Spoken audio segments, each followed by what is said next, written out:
هي الحلقات تحفظني بآيات من القرآن، هي الحلقات تملأني بحب المصطفى العدنان، هي الحلقات تحفظني بآيات من القرآن، هي الحلقات تملأني بحب المصطفى العدنان، وأخلص نيتي دوما لرب واحد ديان بروح ملؤها طهور.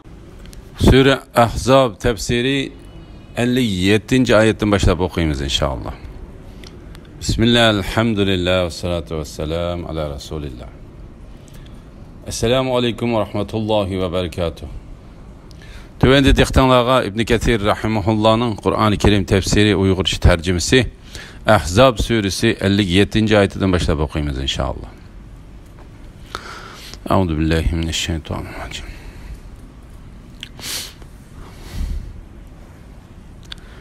Allah'ni ve onun peygamberini rencitadiganlar, yani Allah ve Resulullah'ni yaman ko'radigan ishlarni, Allah ve Resulullah yaman ko'radigan ishlarni qiladiganlarni Allah dünya ve ahirette rahmetidan yiroq qiladi ve ularga xor qilg'uchi azobni tayyorlaydi. Mu'minlar ve mu'minlarga qilmagan ishlarni chaplab, ularni rencitadiganlar shu bo'htonni ve roşen günahını üstüge artıp algan buludu. Allah'ni ve onun peygamberini rencitken adamның dünya ve ahirette lanetki uçraydiganlık doğrusudur. Allah Teala bu ayette Allah'ның emir fermanlarına muhalefetçilik kılıp, onun toskan işlerden yanmay ve en şu kılmışlarda davamlıq çıng turup Allah Teala'nı rencitken, onun peygamberiga birer ayıp yoki noksan bilen eziyet yetkizgen adamni qo'rqitadiganligini ve agahlandıradiganligini bayon qildi. Biz Allah Teala'ga sığınıp en şu kılmıştan panoh tilaymiz. Ekrime Allah Teala'nın Allah'ni ve onun peygamberini rencitadiganlar, yani Allah ve Resulullah yaman ko'radigan ishlarni qiladiganlarni degan ayet haqida so'zlab, bu ayet surat sizg'ichilar haqida nazil bo'lgan dedi. İmam Buxoriy ve Muslim Abu Hurayradan Peygamber aleyhisselamның mundaq deganligini rivoyat qiladi. G'olib ve büyük Allah mundaq deydi: Adem avladi men rencitidi. U zamanını tıllaydı. Men zamandır men. Keçi bilen kündüzünü almaştırıp durmen. Yani cahiliyet devrinde kişiler ey ziyankar zaman bizge u boldu bu boldu deyişetti. Allah Teala'nın işlerini zamanğa yöletti ve zamanını tıllaydı. O işlerini hakik kılgıcı bolsa galip büyük Allah'tır. Şuna Allah Teala zamanını tıllaştın tostu. Evfi İbn Abbas'ın Allah Teala'nın Allah'ni ve onun peygamberini rencitadiganlar, yani Allah ve Resulullah yaman ko'radigan ishlarni qiladiganlarni degan ayet haqida mundaq deganligini rivoyat qiladi. Bu ayet Peygamber aleyhisselamның Huyeyyi İbn Ahtab'ның qizi Safiyaga nikahlanganlık üçün tani qilg'uchilar haqida nazil bo'lgan. Ammo ayetning oshkor ma'nosi Peygamber aleyhisselamni birer ish bilan rencitken har qanday odamni umuman o'z ichiga oladi.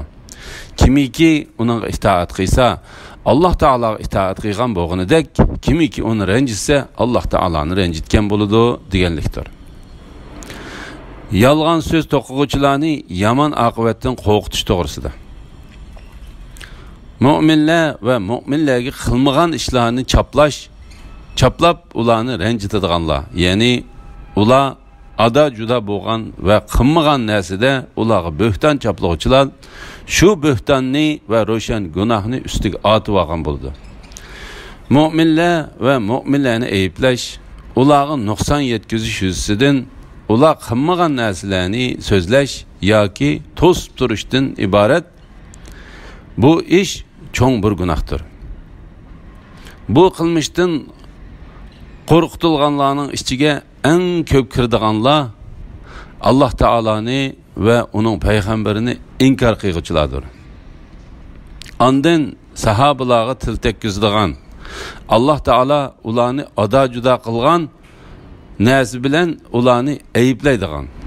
Alloh taolo ular haqida xabar qilgan narsaning dal aksi bilan ularni sifatlaydigan rafidalardir.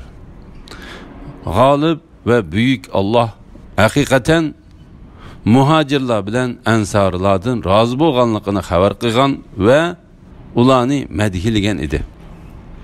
Lekin döt rafidalar bo'lsa ularga til tekkizdi. Ularni ayiblaydi. Ulardan sodir bo'lmagan, ular hargiz qilmagan narsani tilga oladi. Ular amaliyotda dillariga paskashlik singib ketgan kishilardir. Madhilangan kishilarni ayiblaydi. Ayiblangan kishilarni madhilaydi. La ilaha illalloh Muhammadur Rasululloh. La havla va la quvvata illa billah. İmam Abu Davud Abu Hurayraning mundaq deganligini rivoyat qiladi. Payg'ambar alayhisalomdan: "Ey Allohning payg'ambari, g'aybat degan nima o?" deb so'raldi. Payg'ambar alayhisalom: "Qarindishinglarni u yoqtirmaydigan narsa bilan tilga elishinglardir" dedi. Uning yana aytqinki, agar men tilga olgan narsa qarindishimda tepilsichu deyildi. Aytqinki, agar men tilga olgan narsa qarindishimda tepilsichu deyildi. Payg'ambar alayhisalom: agar sen tilga olgan narsa qarindishingda tepilsa, sen haqiqatan uning g'aybatini qilgan bo'lding. Agar sen tilga olgan narsa qarindishingda tepilmasa, sen uning haqiqatan bo'hton choplagan bo'lding dedi. Bu hadisni Imom Tirmiziy mushunga o'xshash rivoyat qilgan. Subhanalloh, la ilaha illalloh. Ey payg'ambar, ayollaringga, qizlaringga va mu'minlarning ayollariga aytqinki, purkanji bilan badanini o'rib olsin. Bunda qilganda ularning hur ayollar ekanligi eng o'ng'ay tonildi-da, boshqalar ularga chiqilmaydi. Alloh bandalarga nihoyat mag'firat qilg'uchidir, nihoyat mehribondir. Agar munofiqlar nifoqdan dillarida kasal borlar, Madinada yolg'on xabar taqatquchilar qilmishlaridan yonmasa, ey Muhammad sallallohu alayhi vasallam, albatta biz seni ularga musallat qilamiz. Ondan ular Madinada la'natga uchragan holda sen bilan ozg'in vaqt tura oladi. Ya'ni ular Madinadan surgun qilinib haydab chiqariladi. Chiqib ketishga tayyorlik qilib olish uchun Madinada faqat ozg'in vaqt tura oladi. Ular qayerda bayqalsa, shu yerda tutiladi va o'ldiriladi. Bu, ya'ni munofiqlarga Allohning tutgan yo'li, Allohning o'tganki ummatlarga tutgan yo'lidir. Allohning tutgan yo'lida hech qanday o'zgarish topolmaysan. Hijobga buyurish to'g'risida Alloh taolo payg'ambar alayhisalomga mu'min ayollarni xususan sharaflik bo'lganligi uchun o'zining ayollarini va qizlarini jahiliyat davridagi ayollarning va cho'rilarning alomatlaridan alohida farqli turishlari uchun purkanji bilan badanlarini o'rib olishga buyurishni amr qildi. Ibn Mas'ud, Ubayd, Qatada, Hasan Basri, Said ibn Jubayr, Ibrohim Naxai, Ata Xurosani va bir qancha kishilar bu oyatdagi purkanji degan so'z yog'liqning ustidan yo'ginadigan purkanjini ko'rsatdi. Ya'ni bugungi kundagi boshdan oyoqqacha o'raydigan purkanjidir dedi. La ilaha illalloh. Ali ibn Abu Talha ibn Abbasning mundaq deganligini rivoyat qiladi. Alloh taolo mu'minlarning ayollarini agar ular biror ish uchun o'ylaridan chiqsa, bir ko'zini ochiq qoldirib başlarının üstüden yüzlerini pürkenciler bilen o'rvilishga buyurdi. Muhammed İbni Sirin mundaq deydi. Men Ubayda Salmani'den G'olib ve büyük Allah Teala'nın pürkenci bilen bedenini o'rvalson degan oyati haqida so'rgan edim. U sol gözünü ochiq qo'yib, yüzünü ve beşini o'rab turib ko'z tupadi. La havle ve la kuvvete illa billah.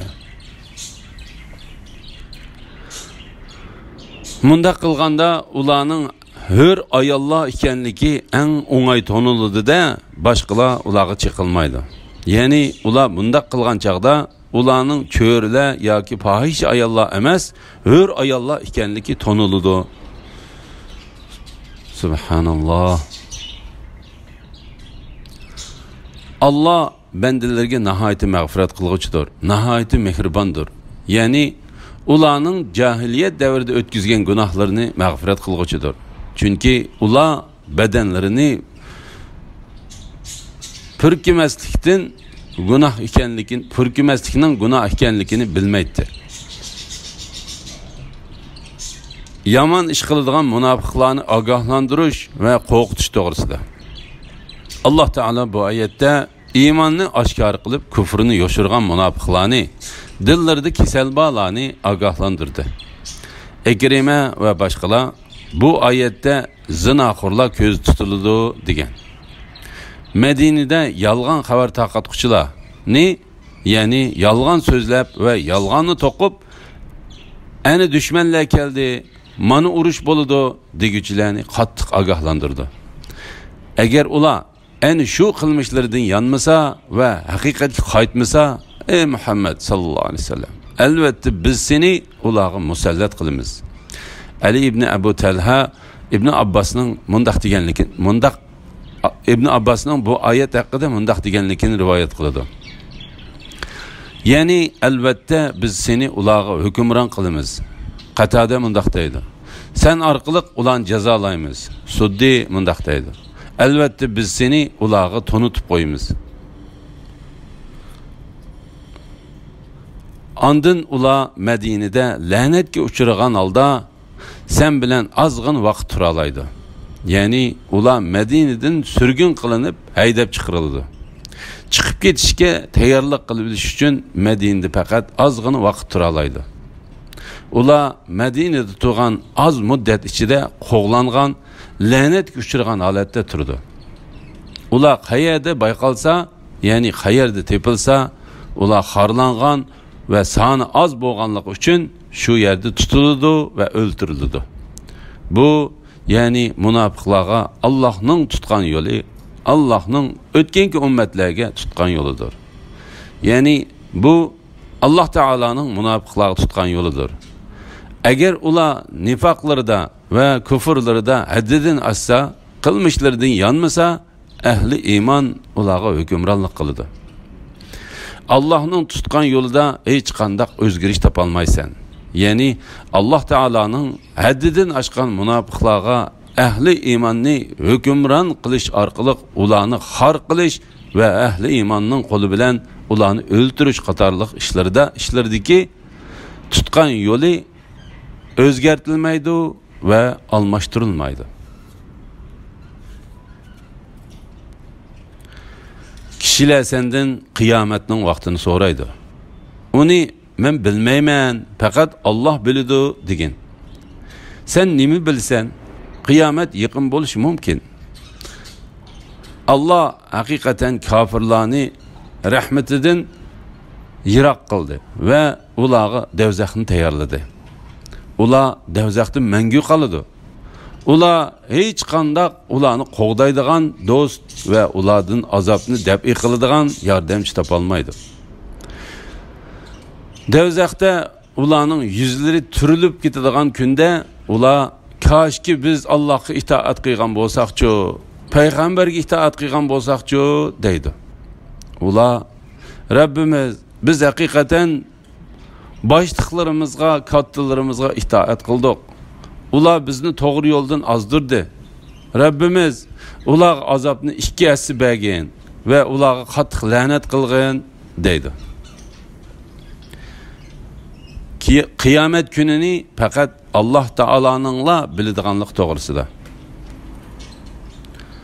Alloh taolo payg'ambar alayhisalomga gerçi kishilar uningdan qiyomatning vaqti to'g'riliq so'ragan bo'lsa-mu, uning u to'g'riliq bilim yo'qligini xabar qildi. Uningga qiyomatning ilmining g'olib va buyuk Alloh taoloningla biladiganligiga yo'l ko'rsatdi. Alloh taolo sura A'raf'timi shundoq bayon qilgan edi. U sura Makkada nazil bo'lgan suradir. Bu sura bo'lsa Madinada nazil bo'lgandir. Qiyomatning ilmini uni qoyim qiladigan zot Alloh taoloningni biladiganligi mana shundoq o'xshash holatda davom qildi. Lekin Alloh taolo payg'ambariga qiyomatning yaqinlashganligini bu so'zi bilan xabar qildi. Sen nim bilsan, qiyomat yaqin bo'lishi mumkin. Alloh taolo bu vaqtda mundaq degan. Qiyomat yaqinlashdi, oy yerildi. Kishilarga ularning amallaridan hisob ilinadigan vaqt, ya'ni qiyomat yaqinlashdi. Halbuki ular g'aflatdadir. Qiyomat to'g'riliq o'ylanishdan yuz o'rmakdidir. Allohning farmoni, ya'ni qiyomat cho'qim keldi. Uningga aldirab ketmanglar. Kuffarlarga la'nat etish, ularning davzaqdan mangu qilishi va hasrat chekish to'g'risida. Allah haqiqatan kafirlarni rahmatidan yiroq qildi va ularga oxirat yurtida davzaqni tayyorladi. Ular davzaqda mangu qoladi. Ya'ni ular davzaqda davomli qoladi. Ular uningdan chiqolmaydi. Ularga uningdan yetkilishmi bo'lmaydi. Ular hech qanday ularni qo'g'daydigan do'st va ulardan azobni daf'i qiladigan yordamchi topolmaydi. Ya'ni ularning faryodiga yetkichi, ularni chekayotgan azobdan qutqizadigan hech yordamchi bo'lmaydi. Davzaqda ularning yuzlari turilib ketadigan kunda ular koshki biz Allohga itoat qilgan bo'lsak-chu, payg'ambarga itoat qilgan bo'lsak-chu deydi. Ya'ni ular davzaqqa yuzlaricha so'riladi. Yuzlari jahannam o'tida dog'lanadi. Ular ayni shunday holatda dunyo yurtidagi chaqlarda Alloh taologa itoat qilgan, payg'ambarga itoat qilgan kishilardan bo'lib qolgan bo'lsak-chu deb orzu qilishadi. Alloh taolo ularning qiyomat maydonidagi holini xabar qilib mundaq degan. Shu kuni zolim, ya'ni kafir ikki qo'lini tishlab, "Esed, payg'ambar bilan nijotlik yo'lini tutsam-chu, esed, falonini do'st tutmagan bo'lsam-chu, Qur'on menga yetgandan keyin u, ya'ni faloni meni Qur'ondan shak shubhasizga ozdirdi" deydi. Shayton insonni ozdirib bo'lib tashlab etadi. Alloh taolo yana mundaq deydi. Kafirlar qiyomatning dahshatini ko'rganda dunyodagi chig'imizda musulmon bo'lgan bo'lsak-chu deb armon qiladi. Alloh taolo ularning qiyomatdagi holatini mana shunday xabar qildi. Ular haqiqatan dunyodagi chaqlarda Alloh taologa va payg'ambarga itoat qilgan bo'lishlarini orzu qilishdi. Ular Rabbimiz biz haqiqatan boshliqlarimizga, kattalarimizga itoat qildik. Ular bizni to'g'ri yo'ldan ozdirdi deydi. Taus boshliqlarimizga degan so'zdan yurt cho'nglari, kattalarimizga degan so'zdan haq yo'lni tutmagan o'limalar ko'z tutildi dedi.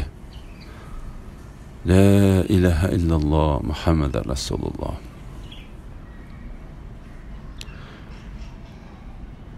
Başlıqlarımızga degan so'zdan yurt cho'nglari, kattalarimizga degan so'zdan haq yo'lni tutmagan o'limalar ko'z tutildi dedi.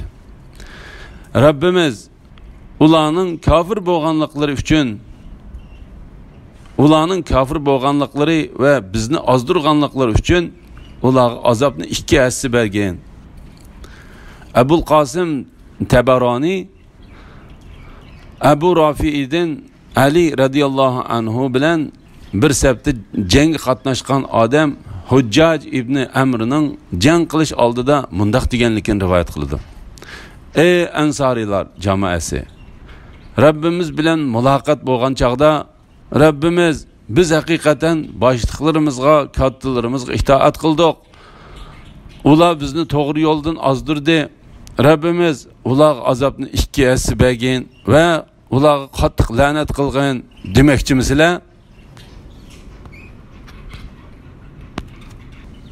Ey mu'minlar, sizlar Musaga aza qilgan kishilar, ya'ni Bani İsraildek bo'lmanglar.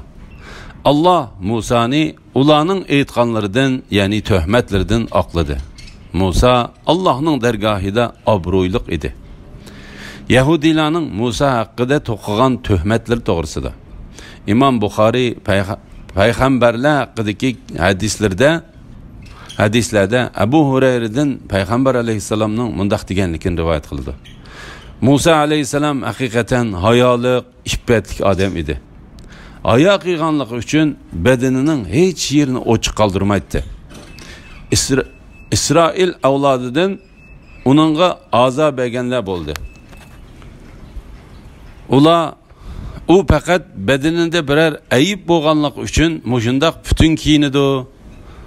U oq kisel yoki podaq va yoki digili bo'lmaydigan birer kisel giribtor bo'lgan deyishdi. G'olib va buyuk Allah ularning Musa aleyhisselam haqida degan so'zlaridan uni oqlashni iroda qildi. Bir kuni Musa yalg'iz, xoli bir joyga berib, kiyimini bir toshning ustiga selib qo'yib yuyindi. U yuyinib bo'lgandan keyin kiyimini elish uchun tosh tarafga mangdi. Tosh uning kiyimini elib qochdi. Musa assin elib toshning orqadan "Ey tosh, kiyimimni ber, ey tosh, kiyimimni ber" deginicha qo'g'ladi-da, tuymasdan İsrail avlodining bir to'p kishilari ichiga kirib qoldi. Ular uni qip yalang'och, g'olib va buyuk Allah yaratgan eng chiroyli shaklda ko'rdi. Allah Taala uni ularning to'qib chiqqanlaridan aqladi. Taş to'xtadi.